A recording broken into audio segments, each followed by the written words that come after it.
Bihar MLC चुनाव के पहले ही सियासी पारा 7वें आसमान पर पहुंच गया है। एनडीए में मची खलबली अब खुलकर सामने आ गई है। आरएलएम प्रमुख उपेंद्र कुशवाहा लगातार बीजेपी से नाराज दिखाई दे रहे हैं और अब कुशवाहा के बेटे दीपक प्रकाश की कुर्सी पर मंडराते खतरे ने आरएलएम का गुस्सा और बढ़ा दिया है। तो क्यों एमएलसी चुनाव को लेकर एनडीए में मचा है बवाल, जानेंगे इस रिपोर्ट में। बिहार में 18 जून को 10 सीटों पर एमएलसी चुनाव होने हैं। इनमें से एक सीट पर उपचुनाव होना है, जिसे लेकर राज्य का सियासी पारा हाई है। एनडीए में बड़ी फूट देखने को मिल रही है। दरअसल एमएलसी चुनाव के लिए 8 जून को नामांकन दाखिल करने की आखिरी तारीख थी।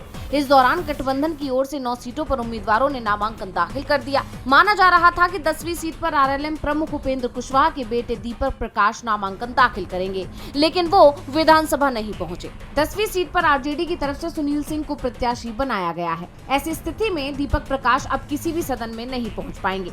इस वजह से उनका मंत्री पद संकट में आ गया है और जल्द ही उन्हें इस्तीफा देना पड़ेगा, ये तय हो गया है। इसी बीच सुप्रीम कोर्ट में एक याचिका दायर कर दीपक प्रकाश की नियुक्ति को चुनौती दी गई है। याचिकाकर्ता राकेश कुमार सिंह ने अपनी याचिका में दावा किया है कि दीपक प्रकाश वर्तमान में न तो बिहार विधानसभा के सदस्य हैं और न ही विधान परिषद के।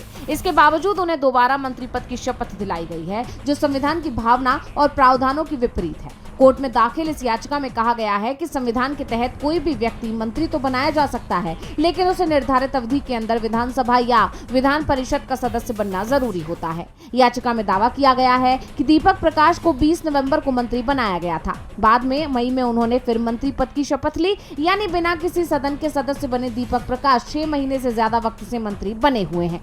वैसे सरकार बदलने के चलते वो 2 बार शपथ ले चुके हैं और यही कारण है कि अब कभी भी दीपक प्रकाश की कुर्सी जा सकती है। इसे लेकर सियासी पारा हाई है और एनडीए में मची खलबली खुलकर सामने आने लगी है। उपेंद्र कुशवाहा लगातार बीजेपी को लेकर तीखे बयान देते हुए नजर आ रहे हैं। आपको याद होगा, हाल ही में उन्होंने कहा था कि हम जेडीयू के साथ हैं, बीजेपी के साथ नहीं। उनका ये बयान सियासी गलियारों में चर्चा का विषय बन गया है और आरएलएम की बीजेपी से नाराजगी को साफ तौर पर उजागर कर रहा है।